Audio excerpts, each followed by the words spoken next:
Akhir sekali, membuka yang terkunci. Ini akhir sekali dalam bab ini, kita habis bab ni lepas ni. Okey, kadang-kadang kita ada masalah, macam orang yang tak mau bercakap, mulutnya macam terkunci, ataupun memang sesuatu itu kita panggilkan minda tertutup, minda terkunci, tak, memang panggil mental block, tak boleh fikir, tak boleh buat kerja dan sebagainya. Pintu rezeki kita tertutup, memang sah ada orang yang dia ikhtiar apa pun tak menjadi, berniaga apa pun tidak menjadi, dia pegang saja rosak, itu bagi rezeki tertutup.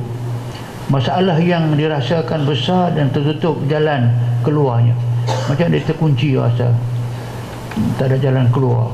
Apa sahaja yang jenis macam ini termasuklah hati yang tertutup.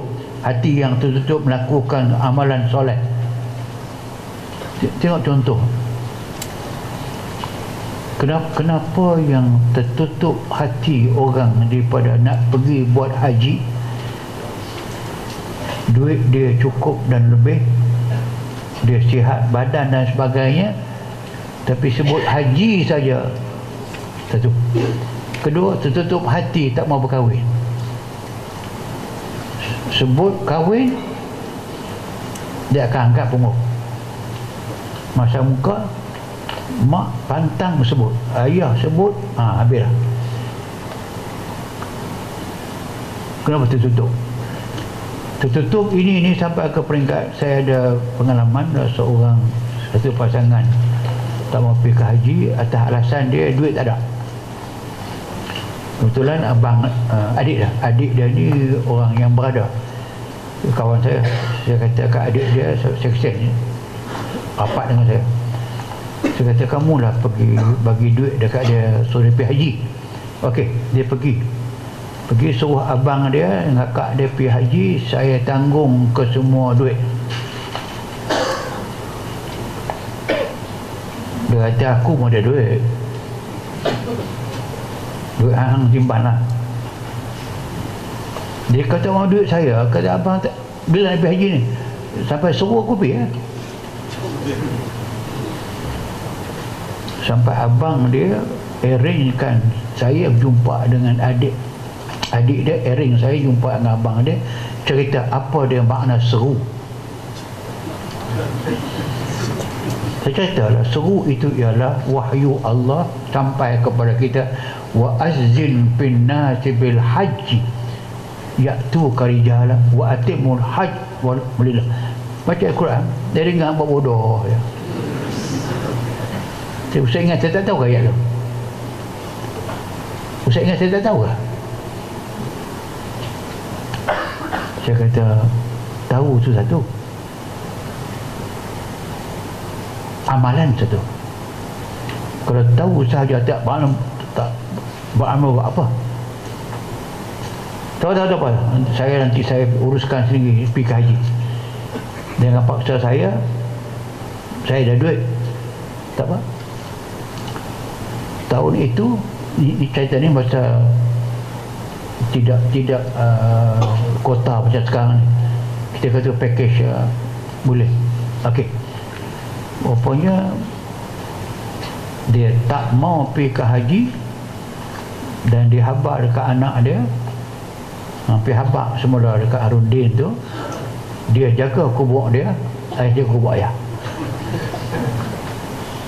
Dan anak ni betul-betul telefon kat saya, ayah pesan kata habaq Arundin, kata dia jaga kubur. Kata, saya habislah kewajipan saya. 3 hari kemudian dapat anak yang sama telefon kat saya. Ayah dengan mak pergi pasar malam, naik motor, langgar dia kereta, dua-dua meninggal. Allah, dia tak nampakkah yang Nabi sebut, man malaka zadan warahilatan. Saya baca, dia tak faham. Man malaka, sesiapa yang memiliki zadan, bekalan, duit, warahilah, kenderaan, tuballighuhu, menyampaikan dia ke Baitullah untuk kerja haji, pamata walam yahid, dia mati dalam keadaan tidak mengerjakan haji, mata yahudiyan au nasraniyan. Dia mati itu dia boleh pilih nak mati sebagai Yahudi pun ya, atau Nasrani pun ya. So, balik soal kita ni, so, mengapa hati tidak terbuka sampai orang nak bagi duit pun masih tutup? Itu yang saya kata dia yang saya masuk cerita gagal kerana dia berkeras juga, dia tak buat. Tapi cerita yang berjaya, ada seorang pengusaha kelapa sawit, duit banyak, kelapa sawit dia memang dibuat sendiri, duit banyak, badan sihat, dia boleh cok kelapa sawit sendiri, dia badan sihat lah, tapi tak mau kerja haji. Dia buat dengan dia sembang pasal haji, dia bagus, dia respon bagus. Saya memanglah ingatlah nak kerja haji ni semua, tapi tak sampai-sampai. Okey, saya kata kat dia, kalau betul niat nak pergi haji ni, pasang niat nak pergi tahun berapa? Kena gitu kah? Kena gitu. Cuba pasang niat pergi tahun depan. Tahun depan dekat sangat Ustaz. Anak sekolah. Okey. Tahun lagi sekali. Lagi 2 tahun. 3 tahun lah. Lagi 3 tahun. Okey. Tulis di rumah tu haji tahun sekian. Kita doakan kepada dia, buat air. Pokoknya betul. Bila dia buat begitu, terbuka hati dia, barulah pergi buat haji. Akhirnya boleh pergilah. Yang penting kali balik tu jumpa dengan saya, beli songkok putih satu kat saya dengan tasbih kat saya. Buat apa ni? Saya songkok dah. Ambillah ni barakah, saya pergi Mekah. Kalau tak ustaz yang buat kat saya begitu, mampu aku tak pergi Mekah. Pasal apa? Pasal aku dengar cerita payah sangat. Punya mudah dia tak payah. Apapun ini ikhtiar yang tu di antara banyak ikhtiar. Apa kita ikhtiar? Tu doa membuka yang terkunci. Tadi yang kunci itu macam hati tak mau kahwin, terkunci. Tak mau pergi haji, terkunci. Tak mau buat kebajikan, peluang banyak kebajikan. Mana ada orang yang terkunci sampai tak mau pergi jemaah, tak mau pergi ke surau, sekali pun tak pernah. Itu terkunci lah. Jadi yang tak kahwin tu. Okey, apapun ikhtiar dia, kita baca Fatihah, Tafrijiyah ni saya sebut lagi sekali, semua yang kerja tafrij dia memecahkan. Kita baca Tafrijiyah, Allah SWT kamilah. Okey, lepas tu doa pembuka. Ini yang satu yang ayat Quran yang boleh kita gunakan. Baca ya, Bismillahirrahmanirrahim. Inna fatahna laka fataham mubina liyaghfira lakallahu ma taqaddama min dhanbika wa ma ta'akhkhara wa yutimma ni'matahu alayka wa yahdiyaka siratan mustaqiman wa yansurakallahu nasran aziza. Anda tengok makna dia memang amat kena mengena. Memang itulah dia maksudnya. Kami buka kepada kamu dengan pembukaan yang nyata, jelas kami buka. Yang terkunci tadi, walaupun ini asasnya ayat yang menyatakan Nabi balik semula ke Mekah lepas daripada hijrah, tahun ke-6 balik buka Mekah, buka berjaya. Yang selama itu tidak boleh pergi, berapa kali pergi tak boleh masuk tu, akhirnya Allah buka patang liyaghfirakallah, Allah akan ampunkan kepada kamu ma taqaddama min dzambi, apa yang dosa sebelumnya. tadilah. Kalau bertangguh yang tak pergi umrah, tak pergi Mekah, tak pergi haji tu, bertangguh tak mahu berkahwin, dia kan kahwin itu ada masa dia wajib, ada masa dia sunat, ada masa dia haram, ada makruh. Tapi kalau orang yang telah cukup syarat berkahwin, dia wajib kahwin, dia kena kahwin. Dia tak kahwin, dia dosa. Dia nak pergi haji, memang cukup syaratnya, dia wajib haji. Dia tak pergi, dia dosa. Sebab itu nama dia wajib.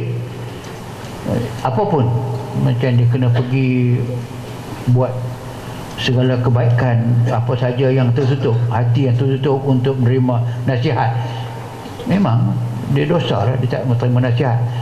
Bila ini kita ikhtiarkan, Allah akan tunaikan ikhtiar kita itu dengan janji Allah kepadanya. Allah ampunkan kepada kamu apa dosa yang telah kamu buat sebelumnya. Ini satu keringanan yang pada ketika itu kita rasakan bahawa itulah gunanya membuka hati yang tertutup tadi. Bukan sahaja dosa yang dahulu Allah Ta'ala ampunkan jika dia patuh, wa ma ta'akhir yang kemudian pun Allah ampunkan, wa yutimma ni'matahu, Allah menyempurnakan kepada kamu dengan menambahkan nikmatnya kepada kamu, wa yahdiyaka, dia akan tunjuk kepada kamu hidayah, siratan mustaqimah, jalan yang lurus, wa yansurakallah, Allah akan tolong kamu, nasran aziza, pertolongan yang amat kuat. Apapun inilah ayat, elok anda beramal sendiri, meminta Allah Ta'ala menolong kita membuka yang tertutup yang ada pada kita, sikap yang tak mau terima nasihat, keras hati dengan isteri, isteri keras hati dengan suami, anak keras hati tak mau terima nasihat. Ini pakai yang boleh kita gunakan sebagai ikhtiar untuk membuka apa yang dipanggilkan tertutup. Allahu a'lam. Buat di mana? Kita buat pada air. Kita buat pada air, dan air tu boleh orang tu minum. Saya banyak ni kes yang macam ni ya Allah. Satu bapa, dia tak mau kahwin anak perempuan dia. Saya ikhtiar pun dia tak mau kahwinkan anak perempuan dia, dia tak mau jadi wali. Sampai anak perempuan dia telah pergi berkahwin di Thailand. Bila dia balik, dia dapat tahu kata anak dia perempuan berkahwin dengan orang Malaysia lah, tapi di Thailand. Dia bawa kes itu ke mahkamah kerana kahwin dengan tidak pakai wali, tidak sah. Dia wali, maka bercara menang anak. Kahwin itu sah sebab lebih 2 marhalah. Bapa tidak boleh tahan sebab anak itu ada bukti. Dia minta bapa dah, bapa tak mau bagi.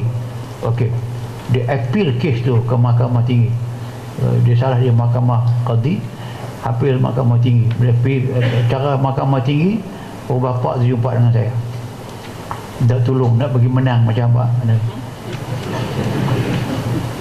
Saya kata dekat dia, saya kata bukan kes menang kalah, tapi kalau sudah saya mengatakan sah yang tadi tu, dia wali ini kalau dia berada dalam dekat 2 marhalah atau dia sembunyi wali bahawa tidak sah. Ni di Thailand lebih 2 marhalah, maka sah. Satu. Yang keduanya, dulu dia minta mengapa tak izinkan. Saya tak berkenan dengan calon suami. Dia nak kahwin siapa? Nak kahwin siapa? Kalau anak kita nak kahwin, dia berkenan, sudahlah, tak apalah. Anyway, dia kata okey, dia mau supaya anak ni mengaku salah. Mahkamah mengatakan kahwin tidak sah, baru saya nak kahwinkan dengan cara yang sah. Dia terbuka lah. Dia mula terbuka. Lepas tu saya jumpa dengan anak perempuan dia, gini lah. Saya kata kita buat balik lagi sekali. Dengan kes mahkamah tu tak payah bawa, bapa nak bawa, so anak lawan. So okey, bawa suluh. Saya baca ini, so dia baca, akhirnya suluh, maka berkahwin. Kahwin semula saya yang kena kahwin. dia sebagai wali, dia malu nak kahwin, dia wakil dekat saya suruh kahwin, Tok Qadi membenarkan, maka saya kahwin. Ada 7 orang yang hadir kot. Yang pentingnya selesailah, baru terbuka. Dia tak nampak sama ini betapa dia tertutup hati dia sampai sanggup bergaduh, bercerai sampai nak berceraikan anak, wallahu alam. Apapun banyak pengalaman itu buat pada air dan minum air itu. Samping kalau orang tu terasakan dia sendiri yang keras, dia baca inna fatahna laka fatahan mubina. Ini suratul Fatah ini. Terlepas surah surah makna surah pembukaan. Al-Fatahi, Fatah makna buka. Inna fatahna, kami buka kepada kamu pembukaan nyata. Itu dipanggilkan ayat pembuka. Okey. Yang akhir bab 4 itu hanya gambar-gambar yang anda boleh manfaatkan. Sampailah kepada akhir bahagian buku ini, kita tamat buku ini. Kita akan sambung nanti insya-Allah pada buku yang ke